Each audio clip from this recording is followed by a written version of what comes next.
ده بقى الخيط الخيش بتاعنا. طبعا حلو جدا ان احنا نعمله بالخيط الخيش، افضل من اي خيط تاني. هبتدي بقى انزل الخيط الخيش بالشكل دوت، ويفضل ان احنا نبقى عارفين الطرف بتاعه، عشان احنا لما نبتدي نلف ما يبقاش تايه مننا في الغيره، ما نقعد ندور عليه. يعني احنا ننزل حبه بحبه، والطرف احنا نكون ماسكينه بايدينا. هبتدي انزله وبفضل اتك عليه كده، بحيث ان انا اتاكد ان هو شرب كويس قوي من الغيره بتاعنا.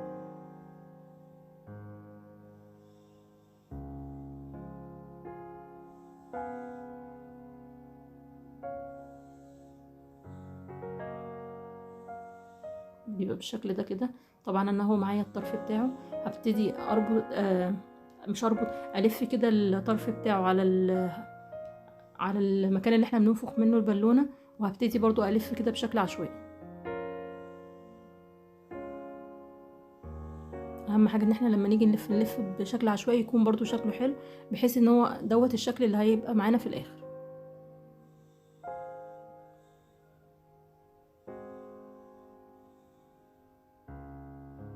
ده كده بيكون شكلهم بعد ما خلصتهم. هبتدي هجيب طاجن فخار صغير كده، وهبتدي احطهم عليه، بحيث ان واسيبهم ليله كامله، يعني اسيبهم 24 ساعه لحد ما ينشفوا خالص.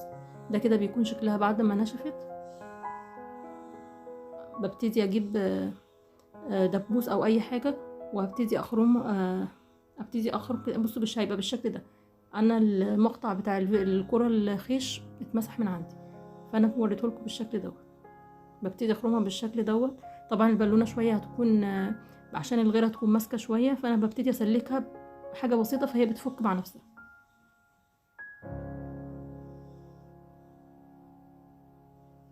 بصوا الخيط الخيش عشان شرب من الغيره كويس، فالكره بقت ناشفه. الخيط دوت عشان على حرير شويه، فما شرب، يعني الغيره فضل ما نشفش عليه، فما نشفتش معايا، فطبعا دي ما نفعتش.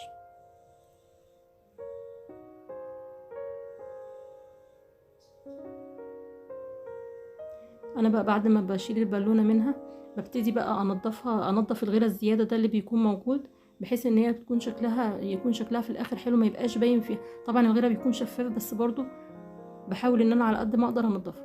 وكمان انا عملت بيها فكره ان انا عملت واحده فاتحه الحرف بتاعها من فوق، وابتديت احط فيها بواكن نسكافيه او السكر الدايت او اي حاجه عندنا، تبقى بالشكل دوت. ودي كده انا عملتها كوره، ممكن نحطها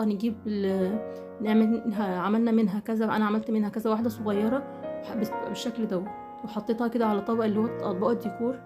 وممكن نحط جواها لمبه، بتبقى بالشكل ده. وممكن نحطها في ركنه في الاوضه، ونحط جواها الليد الصغير، برضو بتكون حلوه جدا.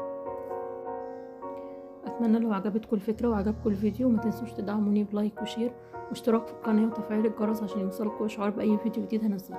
اشوفكم على خير ان شاء الله في فيديو جديد. مع السلامه.